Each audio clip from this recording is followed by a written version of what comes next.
On the East Coast, 10 a.m. on the West Coast, 9:30 p.m. in Iran, where we are now waiting for final confirmation that 5 Americans, 4 together and 1 separately, who had been held by Iran for various reasons, are released, that America has, as a goodwill gesture, as the Iranians put it, as a one-time occurrence, according to the White House, as political detractors would say, a prisoner swap, and that might be the most accurate term, goes ahead. As many as 12 Iranians who had been held to be released by the United States. 3 of them who had faced trials, convicted. Now their sentences commuted by the president. That's been confirmed by the White House. And the others who were facing trial allowed not to face trial. All of these were led to believe here in the early going were entities, men who had been involved in trying to get rid of the sanctions which were against Iran. It has crippled their economy. It's made them an outcast on the world stage. It's caused strife within the country and some political unrest to the degree that that's permitted there. And there had been great concerns that if the economy didn't improve, that the leadership might have a problem with the people, as we've seen so much in the Arab Spring across North Africa and the region. Questions about whether this regime would be able to maintain the sort of power and control over 82 million people that it has over the years. And it is widely believed that these sanctions were what brought the Iranians to the table, led us to a nuclear agreement which will begin implementation today with an announcement from the Atomic Energy Agency, one for which we're now waiting. And that Iran will be able to become more of a player in the world scene, if you will.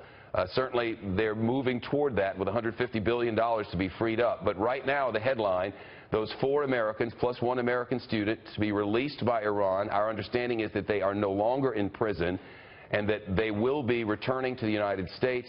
They will be out of Iran in a short matter of time, we've been led to believe. But the problem is there's been very little information coming through official channels. We presume that officially the United States would not like to be talking about this until they're 100% sure that all the Americans are free and out of Iranian control, and that then a series of announcements would begin. With history as our guide, something from the State Department, something from the White House, maybe an appearance from the President. We're getting all kinds of signs out of Iran, though. The original word of this came from a semi-official Iranian news agency, which talked of this prisoner released by the United States and prisoner released by the Iranians. The question is, how did we arrive at this moment? What was the deal? It's certainly when you get Americans who shouldn't have been held, you get them home. That is a victory by any count. But what is it that led to that? The devil is often in the details, and we'll wait for those details, but they will come. Our chief intelligence correspondent, Herridge, has been following developments in Iran for many years and is live with us this afternoon. We don't really know the terms yet, right, Catherine? No, and we're working to independently confirm this reporting, Shepard, that's being carried by the Associated Press, but it does follow a very familiar pattern in terms of our interactions with Iran, that the Swiss were involved and that the Americans have come out of Iran on a Swiss jet bound for Switzerland, a transiting point to an American base in Germany, Landstuhl. This is a major medical center and has traditionally been used as a waypoint or a sort of a midpoint on the way out of the Middle East. What the Iranians are saying is that it's part of a larger swap for 7 individuals. Some are dual Iranian-American nationals who are held within our justice system. Some were convicted, some were awaiting trial, and what we were told is that they were given clemency by the president, which is within his executive authority. These individuals, for the most part, have been accused or convicted of trying to circumvent sanctions and provide materials to that country to support its alleged nuclear weapons program. So that is not terrorism, and these are not crimes of violence, but that in itself is no small thing.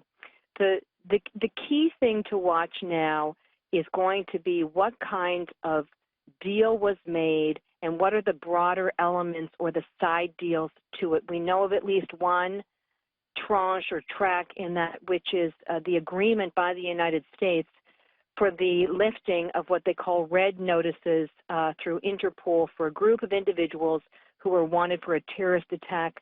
I believe the date is 1994 in South America. red notices are very serious things.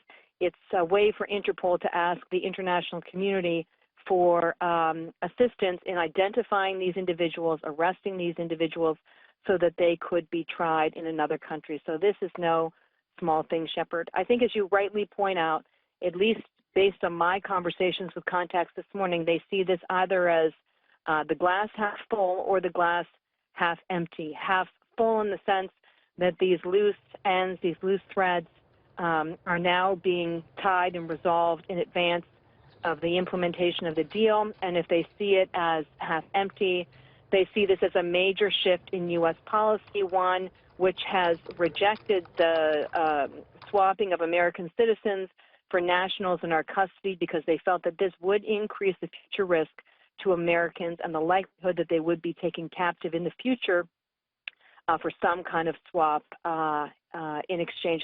The one name I want to throw out there that we have not heard mentioned, and I think we want to start to get focused on it, and why this individual was not part of the group, is this Robert Levinson. Remember, he was disappeared in Iran. Gosh, it's I believe almost a decade ago, and what his status is, and this will be part of the detail of who they negotiated for and the agreement, Shepard.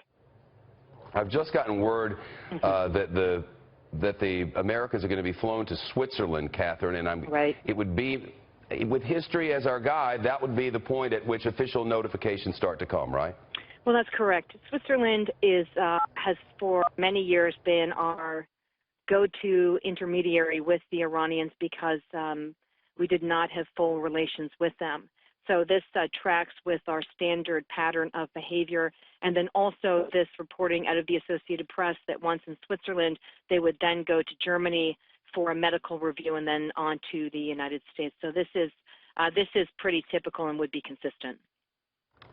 Catherine, thanks very much. You're welcome. Appreciate